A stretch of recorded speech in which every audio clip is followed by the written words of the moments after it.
Greetings from the Dark Continent, Conscious Caracal here, or Ernst van Zyl, and today I'm talking to my guest, Rob Duigan. We've had a very full week in regards to meetings and talking to some interesting people, but today I'm sitting down with Rob to talk about a new report that he's written for us for Opinor, seeing as he is now a researcher at the think tank Opinor. The title of this report is An Introduction to Disobedience for the Third South African Dispensation. So welcome to the chat, Rob. Thank you. Well, I'm looking forward to you unpacking some of the content of this report. So let's start off with the foundation of pretty much what you were writing about, and that is, what is civil disobedience? What falls under this concept? What were your findings here? Well, I mean, I took a really sort of nerdy approach to this, and I went and looked at the etymology for the words. And so the first fellow who came up with it was Henry David Thoreau. He wrote this big thing called civil disobedience. And it's often people go, okay, well, this means disobeying in a civil way. But the original title that makes it a little bit more clear is disobedience to the civil state. So this is the idea that you observe the political order as something that is, in some sense, whether in part or in whole, illegitimate, and they're doing something illegitimate. And so you refuse to comply with the laws or the instructions of the state. And for Henry David Thoreau in particular, his form of rebellion was against the war with the Mexicans, and the treatment of the Native Americans and slavery. And his response was to say that if you morally disagree with these things, the very least you can do is not support these actions. And so he decided to refuse to pay his taxes, which ultimately ended up in jail, as you can imagine. But then there's this criticism of it that came from Hannah Arendt in the middle of the 20th century, and she said that, okay, well, that's not really sort of civil this is not a really well thought out concept, the way that he's exercising it, because it's private. He's doing this as an individual. And so for many things, not just Arendt, but also Gandhi, Martin Luther King, pretty much anyone who inherited this tradition in the greater Anglosphere. The notion is that what you're doing is it's a public collective disobedience, a refusal to comply with the law or the general expectations of public order that the political order demands. And so at its core, it's also, because it's a sort of separation from the order, you're making these sort of demands on the state on the basis of some common morality that supersedes the laws which constitute society and the political order. But it's not a breakaway like a secession, it's not a revolution. It's this sort of strange middle position where it's a conditional separation from the rest of the community, saying, hang on, we think something's wrong here, and we do want to be seen as one whole community, but only on these terms, because the current situation is unacceptable, whether for moral reasons or for reasons of self-preservation. And the preservation of the community itself is usually quite important, although obviously it isn't the most existential dimension of political life. It depends obviously how you define that community. If the community is just defined as a state, well, that doesn't really respect the way that ordinary human beings actually organize themselves in society for their own self-preservation, their self-perpetuation.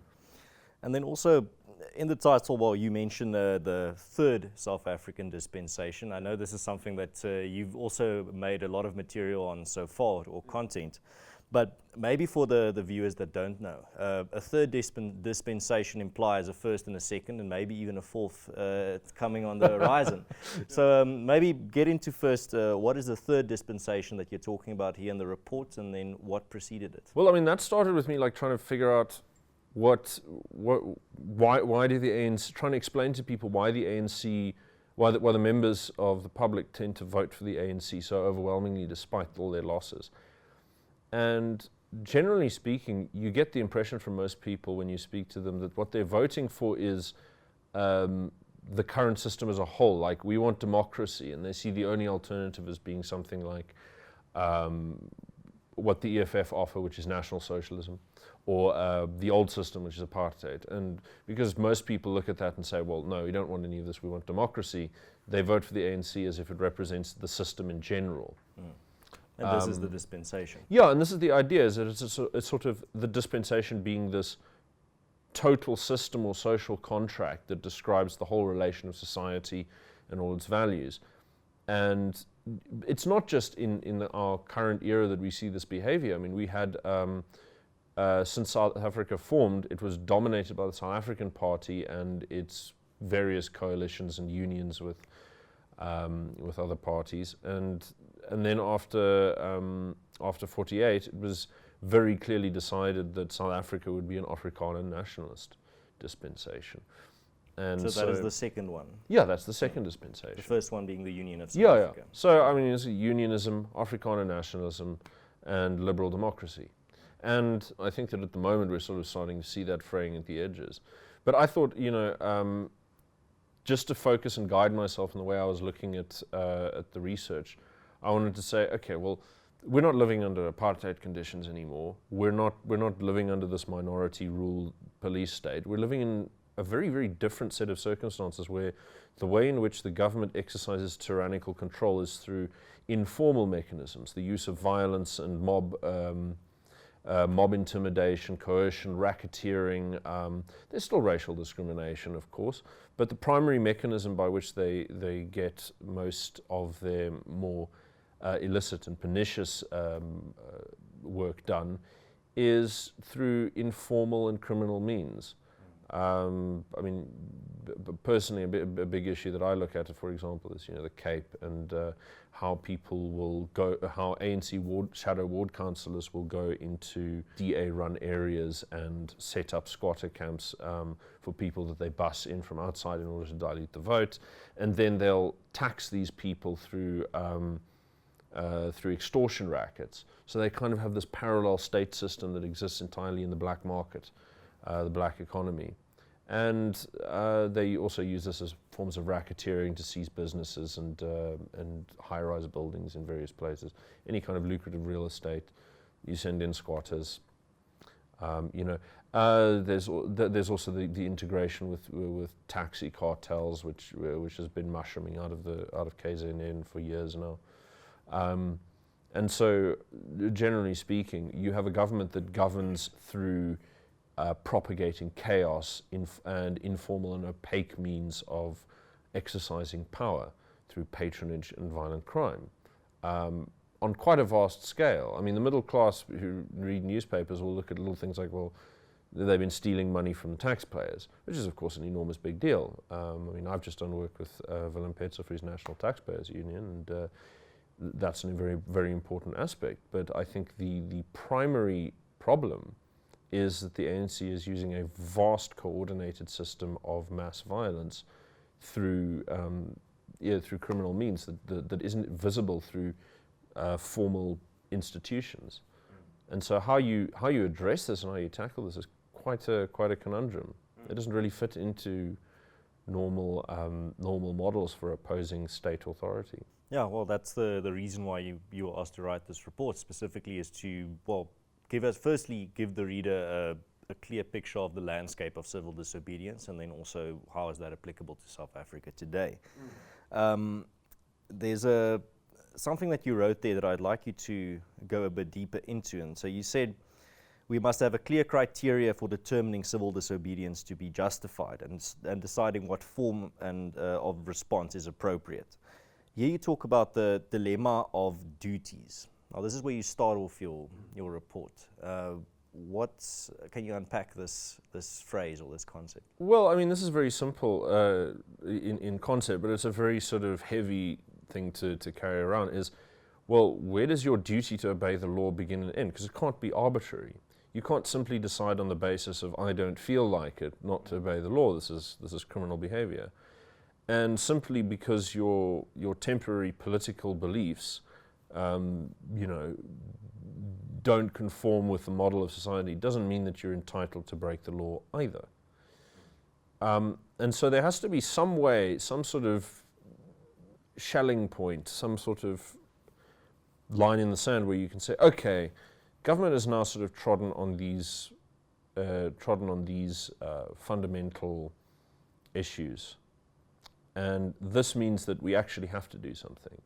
And so by defining in terms of duties, I say, well, what's more important, preserving law and order now and preserving the order provided by the state, or is it preserving something more fundamental? And so I go into the notion of vital interests. And I mean, vital interest means those things which are in your interest which touch on your ability to survive. Vital, referring to life itself.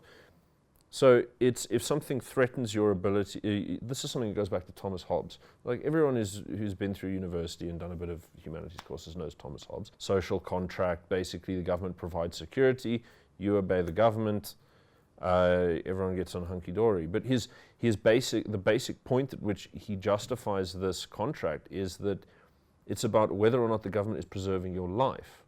And in the way that he constructs the argument for this social contract, it makes it very, very narrow. And you obviously can't wait until the government literally has a guillotine above your head to say, oh, okay, I'm going to break the law and hit a policeman and try and make a run for it. It doesn't really work. So you've got to look at things that happen before you get to the point where your life is imminently threatened.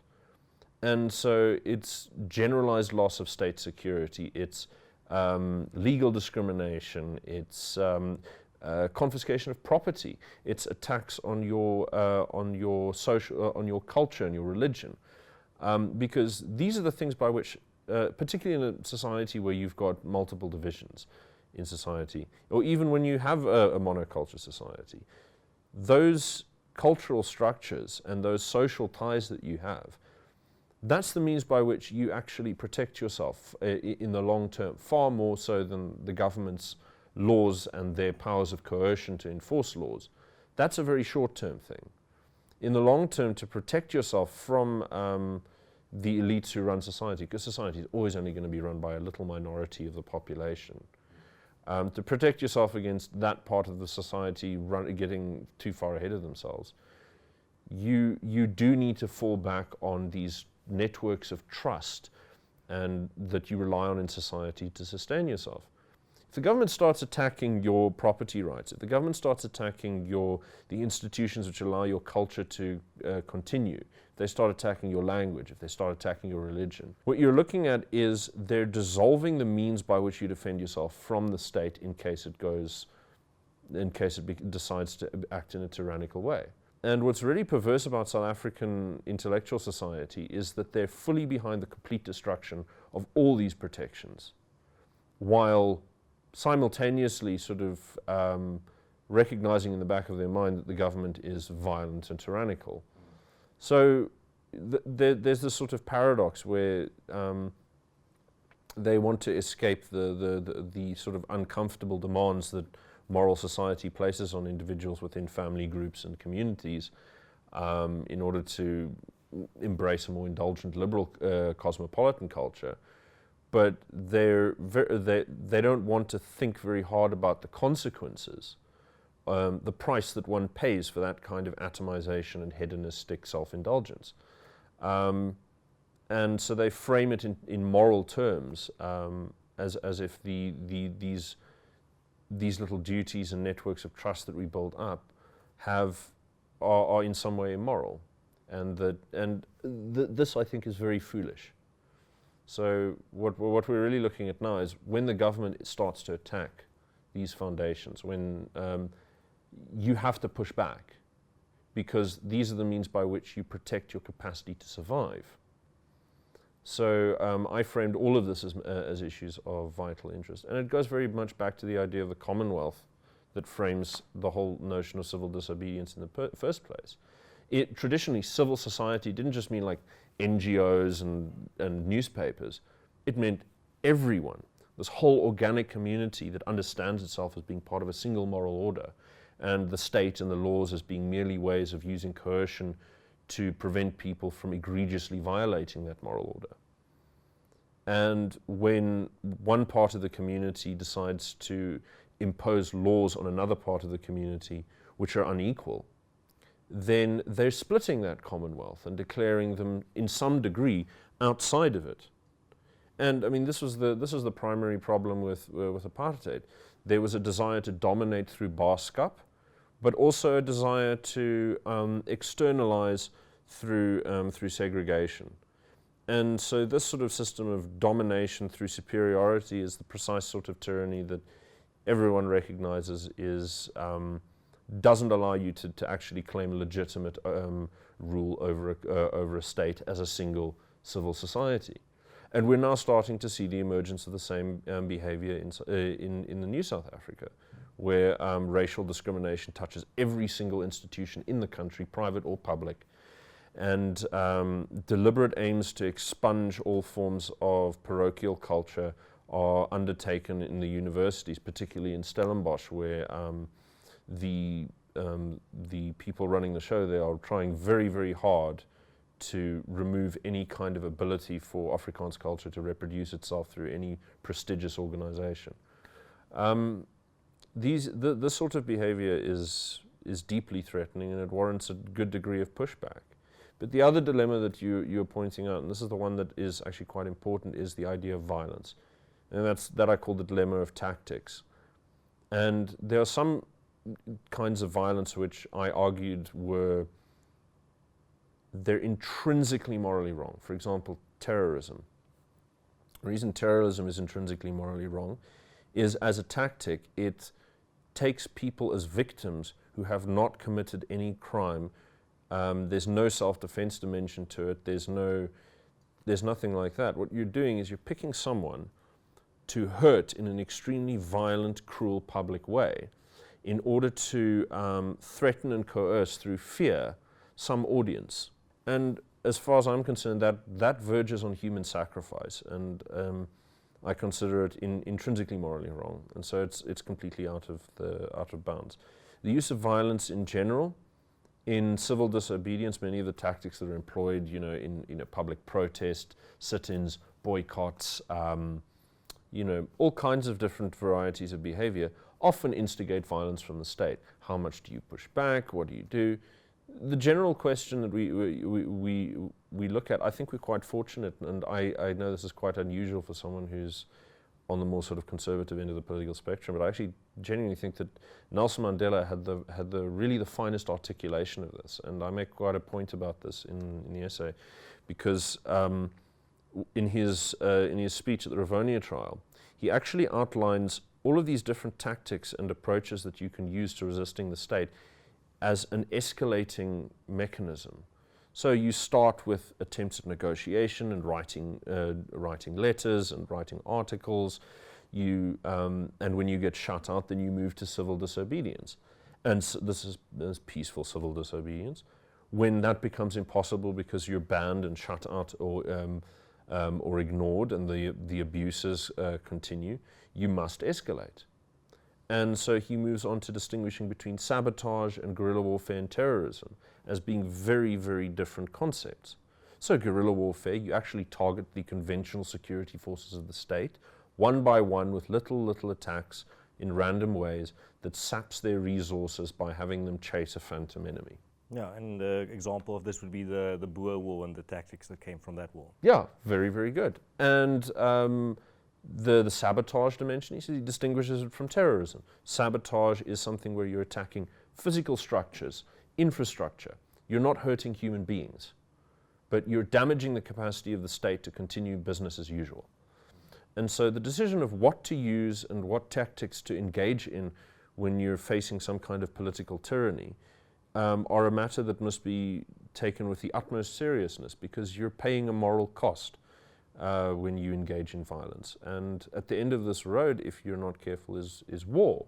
And while it's not classified as such, the People's War, which Anthea Jeffrey has written so wonderfully about, that was conducted from 1979 until 1993, that use of mass violence by the ANC has, the official figures are 20,000 deaths, but if anyone looks at the graph of homicides, the enormous climbing spike of dead bodies that emerges as that political tactic was employed is absolutely stratospheric. Without a doubt, those numbers constitute civil war levels of violence. So we really did actually have a civil war to bring us to the negotiating table. It's just not called that. And one has to be very careful about calling for such actions, because a lot of the things that happen, as we well know, on both sides of any conflict are extremely horrific and often deeply morally egregious. And they don't just, the impact doesn't end with those who are harmed in the moment by the act of violence on the day. It's also the people who live long after it. Necklacing, which was invented during this time, this is something that is still used in township lynchings of suspected criminals.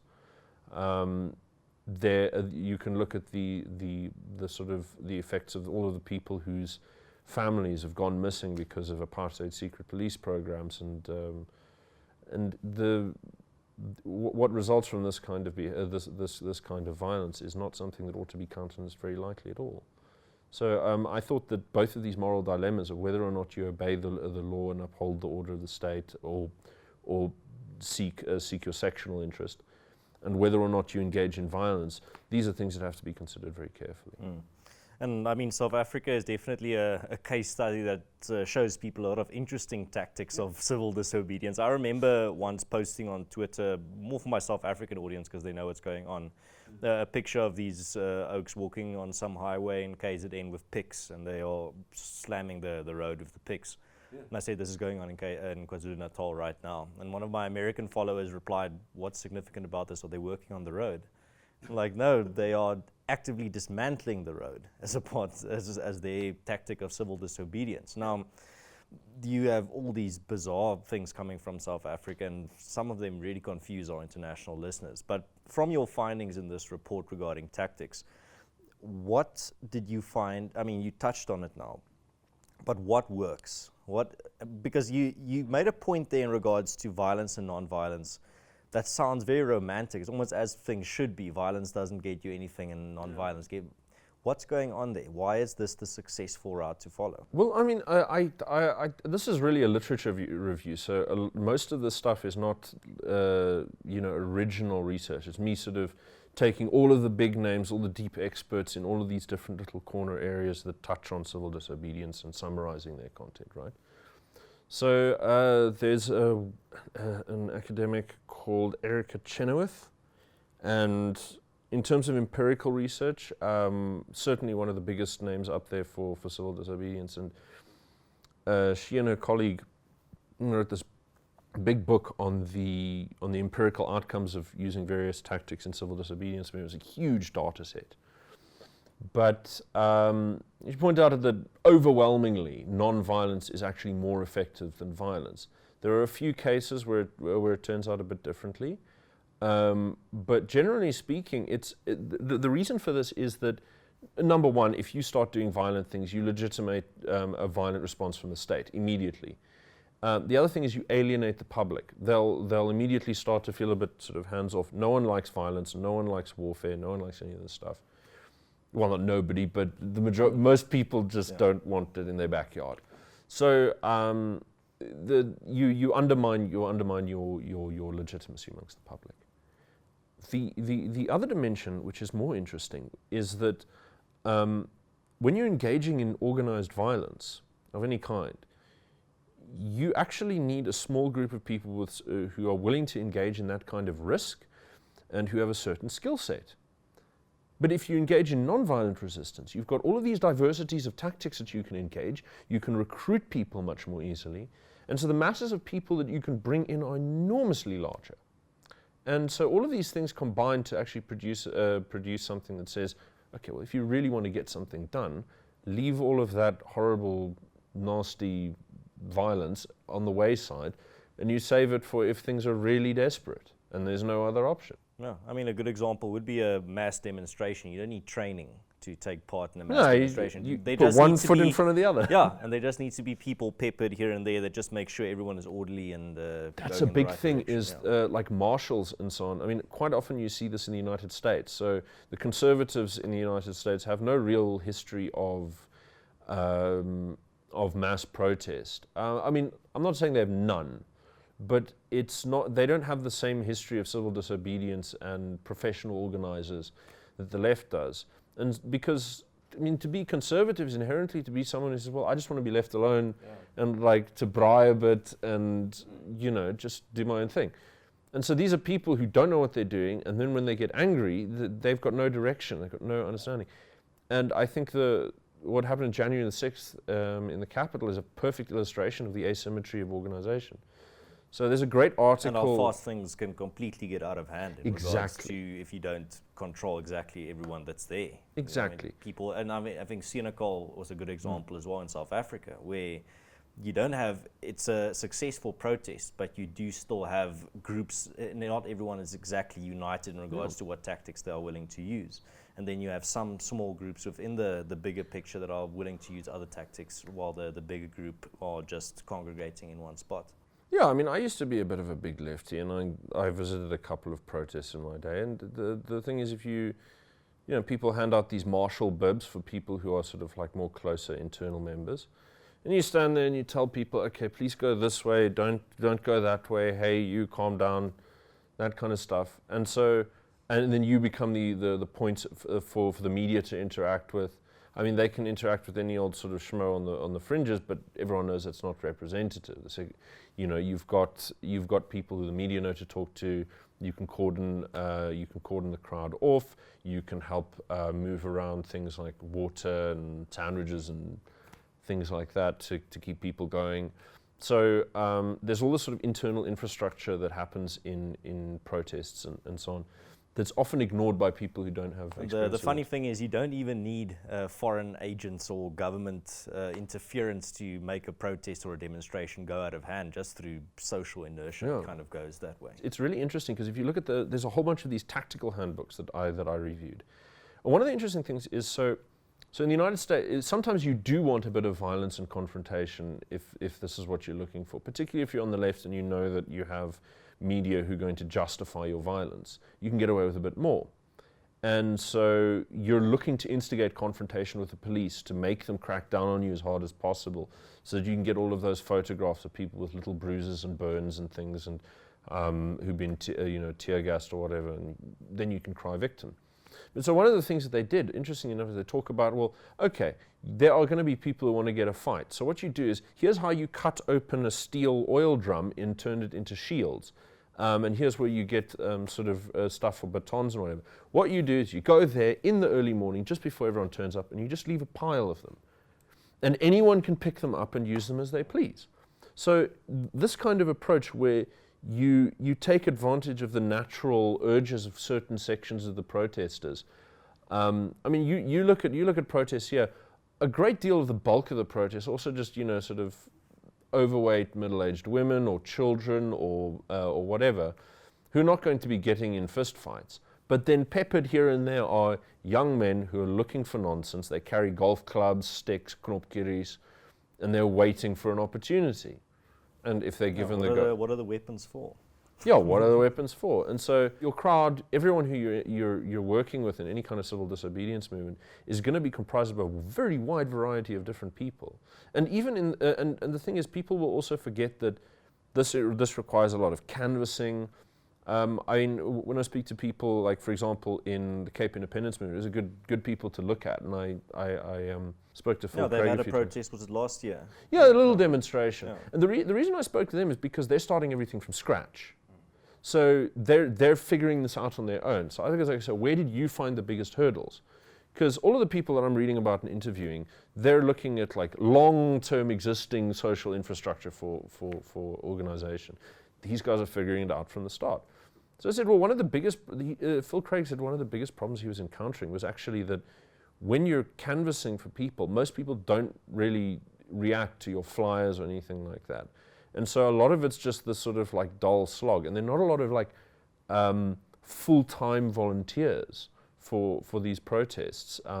If you have an organization that's well established, you have connections to people, they pay their dues or they're reading your newsletter all the time, you've got people you can call on spontaneously any time you need to do organizing and canvassing and so on and so forth. If you're starting from scratch, it's a very big uphill battle.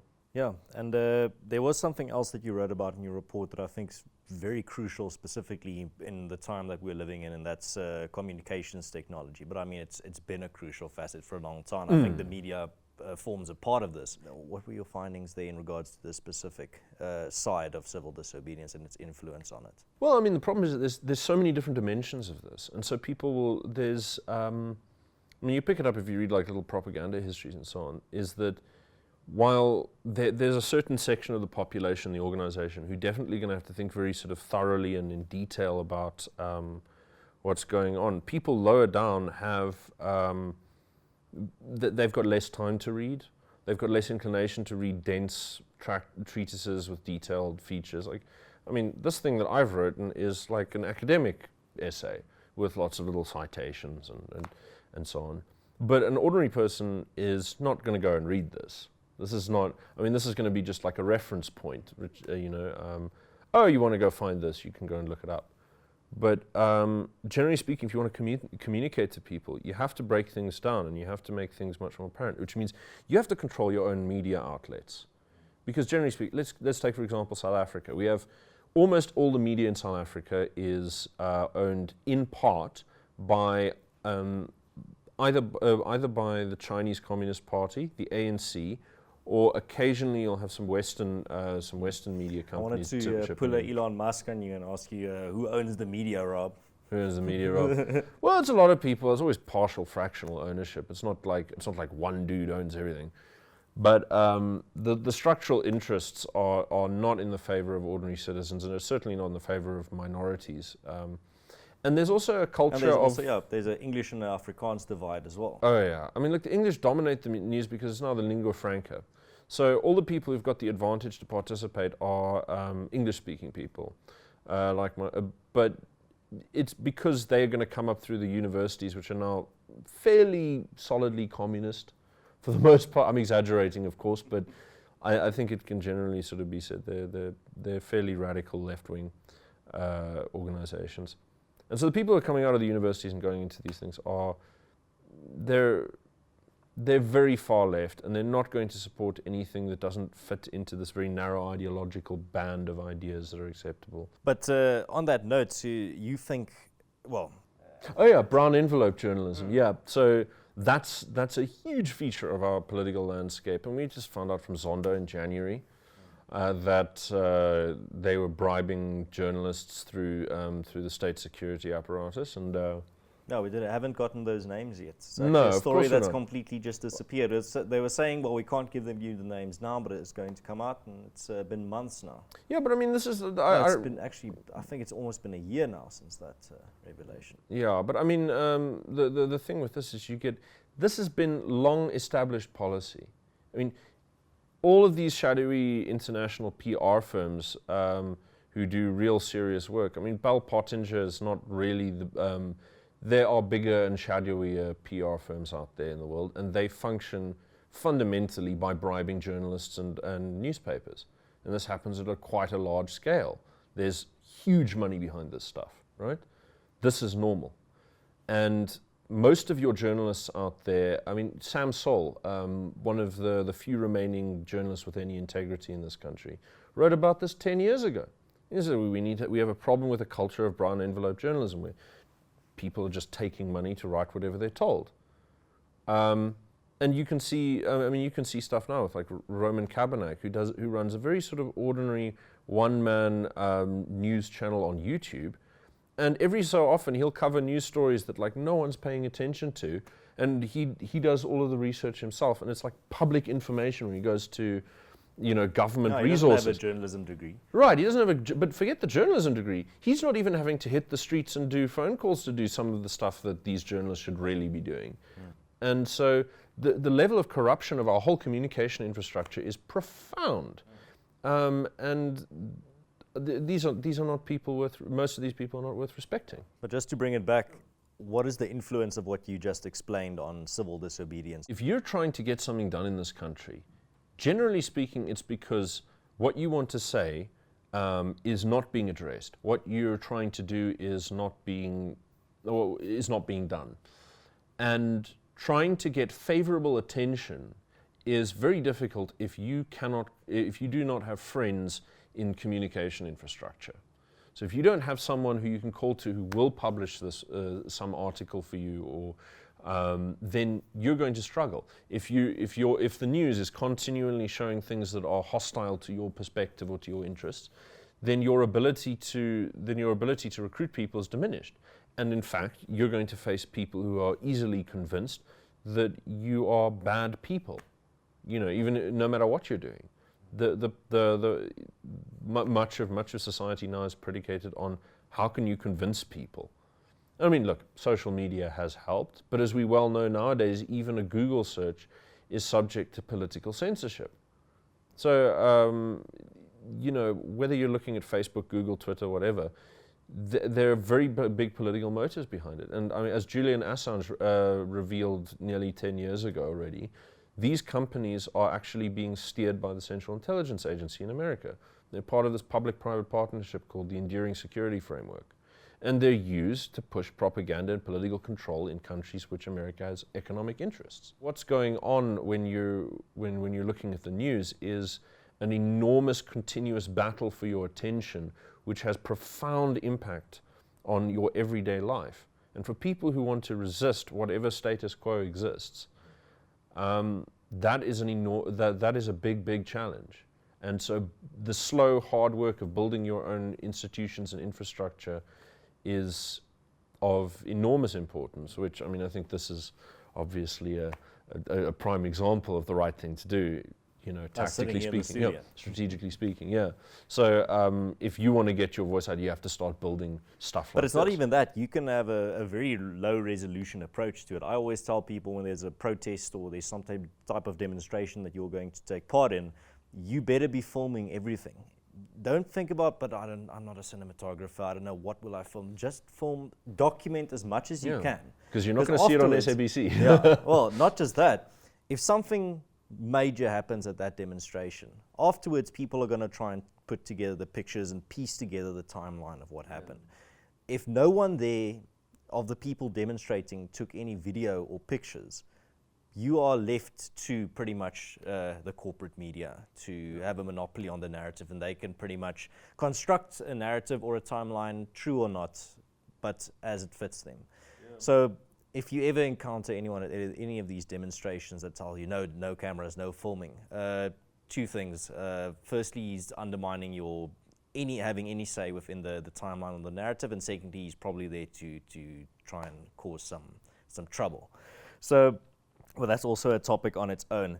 Rob, there's a very prickly subject that you, towards the end of this report, that you deal with, and that's the idea of tax revolts, a question that I think a topic, or not a topic, but a concept that only a few years ago, very few South Africans, a word that didn't really appear around braais and at social gatherings, but now today, not just from my own experience, but I can see from other people as well, talking to them, it's a word and a concept that's becoming a lot more prevalent. So what were your findings here? Well, I mean, the thing is, I obviously had to touch on it because the very man who came up with the term civil disobedience, that was his form of disobedience, is not paying his taxes. But it's very rare for very obvious reasons. It's the lifeblood of the state. So the state survives by taking your money through coercion. And of course, there are ways you can justify this for various means, but just descriptively, this is what's happening. And so if you stop paying your taxes, you're taking away their ability to fund all kinds of little projects, licit or illicit. And so that's really poking the hornet's nest if you try that. And there are very few times it's really been tried. So there's California, but that wasn't really civil disobedience. That tax revolt was not quite the same. The really interesting one I found was in France. They had a couple of tax revolts after the Second World War. And they were actually largely successful the first time around because they'd built contacts within the institutions, within the justice system, people who could be sympathetic and helpful when protesters encountered pushback from the institutions. And these people were quite wild. I mean, they were like kidnapping judges and policemen and burning down buildings and rioting in the streets and trashing people's cars. I mean, typical French stuff, you know. I suppose it's appropriate. The James Mayweather called the ANC the last Jacobins, a very French sort of approach to public protest. But The second time they did it in the 1970s, they failed. And this is largely because they, out of frustration, they resorted to the most visible elements of the previous movement, which is the violence, the street protests. They neglected that connective infrastructure, that ability to rely on a network of leaders who can liaise with the institutions, ability to gain sympathy within official circles. That's the real stuff that forms the real basis of most of this. It's organization. I mean, the UDF showed this magnificently when with the way that they got their stuff together. I mean, look, they have this sort of two-faced strategy where it's peaceful civil disobedience coordinated with violent civil war on the other hand by the ANC. But structurally, they were very interesting because one of the tricks that they did is like crooked accounting. They'd have a lot of these like local branches, a church committee and a street safety committee and a this committee and a that committee. And all of them would share members. And then when they counted things up on a national level, they'd count the number of members within all of the different organizations and add them up, ignoring duplicates. So you get like, oh, we've got 300,000 members. Well, maybe not. So I mean, you've got all of these different things that are very, very important. Where you've got organized units that can interface with institutions. You've got formal bodies that can interact with volunteers. You've got legal support, media support, logistic support. All of this kind of stuff that has to be built up inside. It's not just about can you get people to show up for a day, shout a bit, wave a flag, and go home. It's easy to ignore. See, because that's only one part of all of this activity. All of the rest of it is whether you can continually put pressure in all the other regions. Can you make it difficult for them to do business? Can you put pressure on them in legal ways? Can you protect your own activists from legal consequences? Can you build your reputation? Can you provide new knowledge? And this is an interesting thing. One of the things that a lot of these tactic handbooks actually also emphasize is the importance of building not just sort of public media, but also research bodies.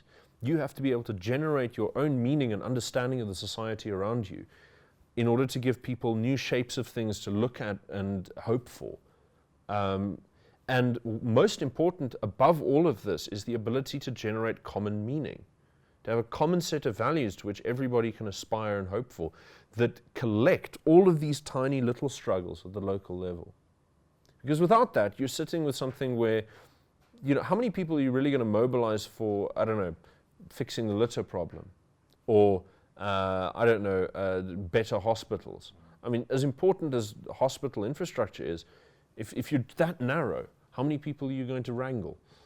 It's only going to be so many. But if all of these different little struggles are connected into one goal that everyone understands, they have one enemy they understand, they have one sort of grand solution they can all imagine, it really changes the nature of the organization.